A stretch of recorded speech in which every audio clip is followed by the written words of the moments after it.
you're being disruptive to the community, you get to make it on your own in the forest instead of in our gated community. So no sense of justice, just toss them out. I think there would be, I won't call it a trial, but basically voting in and out by the community. I think Margie and then Kelly wanted to say something before we get you off the hot seat. I just wanted to clarify on what you were commenting on before, because I wasn't sure. You were saying just like in an incident where her crops were no longer growing, or some sort of crazy famine happened, and she was attacked. I don't see how that could be different in the society that we live in now. There can be something crazy that happens where everyone kind of loots, and even with our political system. So, and the thing is, I really, really agree on what you were saying as far as growing our own food and just living more organically. It's more it's healthier, and it's more like financially. You don't have to deal with the stresses that financial issues commonly bring.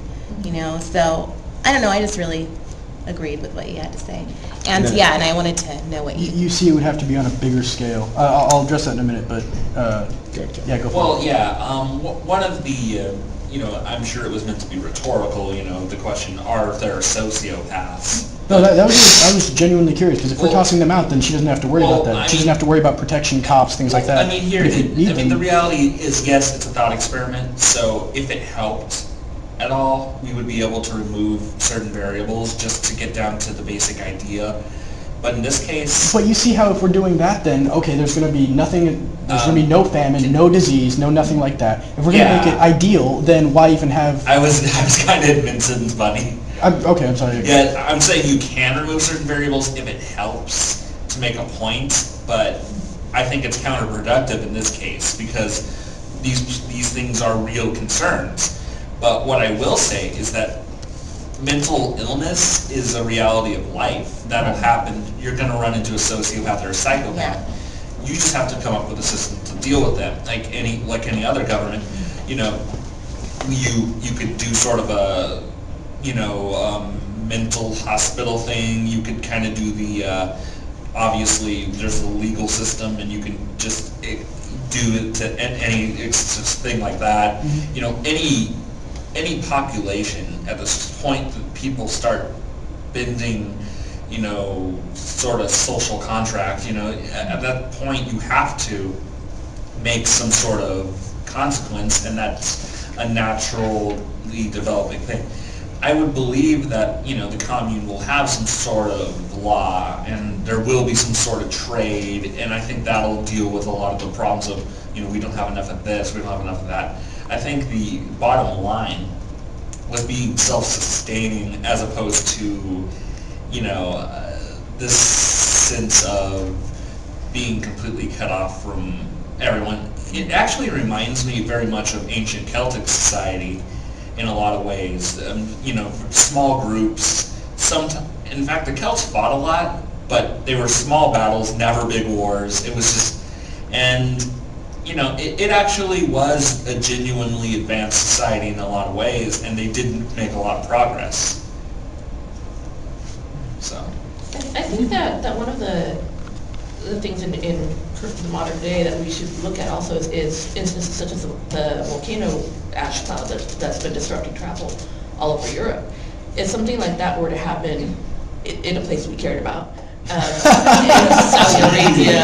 Wow, fuck you, Europe. I mean, right now it's not bothering us, but let's just say a volcano in Mexico went off, or in Alaska. We still wouldn't care about Mexico. Our population and our transportation and our imports, we would starve. I don't know about starve. It depends on how long that volcano was blocking travel. I mean, I wouldn't say that if we did, because it's still blocking travel right now. And this happened, 2-3 days ago, maximum 3 days ago. I'm pretty sure Europe's, not just because they're close together and they can move things by train, but I'm pretty sure they're going to be all right. And if we had our travel blocked, we still have Canada and Mexico, and we still can go further down to South America, if by truck or train or something like that, or by boat if need be. What if something disrupts our supply of oil? I'm sorry, supply what? Our supply of oil. What if we can't truck anything? Well, no, if we can't do that at all, then I'm still pretty sure we'd have at least, and I'm going to say at bare minimum, at least 3 months to 6 months worth of food stores for the entire country.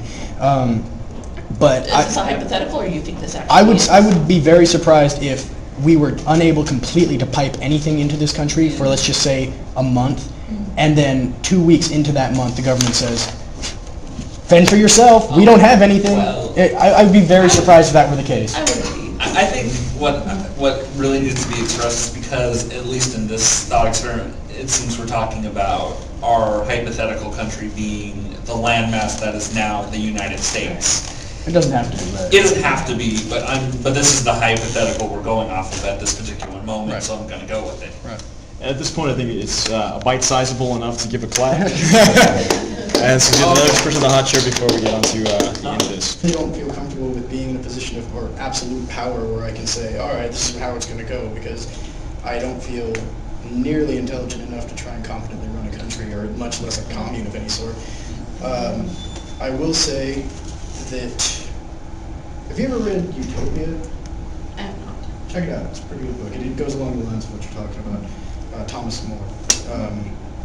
But I kind of want to say I'm inclined to do something like that as well, except there are too many holes in that, one being medicine, one being protection. I don't like the idea of if you do something wrong, you're just exiled out. So I would have to put in some sort of, if not a judiciary council or committee, some sort of way to balance and measure the degrees of the offense. So I'm not going to say if you rape someone, you're out. If you murder someone, you're out. If you jaywalk, you're out. There's got to be some sort of degree. Kind of. I mean, and we have these already. You know, think about grand theft auto, first-degree murder, second-degree murder, accomplice to murder, manslaughter, things like that. We'd have to have some sort of protection lined up. I'm tempted to say, just help me out here, hypothetically, how many people do I have in my little area? You have 100,000, a million, what? about 1,000 at this point. It's invisible distance in every corner. Okay, if it's 1,000, I'll stick with this up to about 10,000 people, but if I have 1,000 people, I would probably say, just for off the top of my head, shits and giggles, direct democracy. It's like Spartan. Or Athenian, you know, whatever, it doesn't matter. Grecian bullshit. Or nonsense, that tastes better going down. And I don't know, give me some questions. What do you want to know about my government? So you have direct democracy, and that automatically pipes into the idea of any offense committed by any member of the state gets drawn out and trialed by all the other members. So what else do you want to know? Okay, is fairness particularly important to you, and if so, how do you assure it? Justice is absolutely important to me. However, recognizing how ridiculously difficult it is to try and give a definition to justice, and realizing also the hardships with the fact that if you've got 1,000 people all barking at what they think justice really is, it's going to get really loud and really, really difficult. How do you assure justice in How do I your assure hypothetical country consisting of the individuals in this room? In this room. Okay. Well, I think I'd have a better shot of getting 1,000 people in this room. We might have a better opinion. But I would say the only way to deliver justice, not necessarily assure it, because people are definitely going to fall through the cracks and people are going to be falsely accused. I mean, for Christ's sake, Socrates died. Yeah. And, you know, he was dealt his death at the hands of his own fucking people. So we're not going to say that justice is always going to be meted out correctly or properly or even as we wish it to be. But by and large, I would trust in the faith of the people that we have. I would trust that we have educated our youth well enough so that when they grow up and make these decisions and are able to participate in any sort of judicial measure or trial, that they'd be able to act not just with their passions and emotions, but with their heart and their head. They're logically, you know, sophisticated enough to say, well, I know what his accuser's saying, but the evidence is flimsy. Or I know what the defense is saying, you know, he's trying to appeal to our sense of sympathy, but no, he clearly raped and murdered 4 children. No, we need to put this man to death, or we need to exile him, or we need to whatever.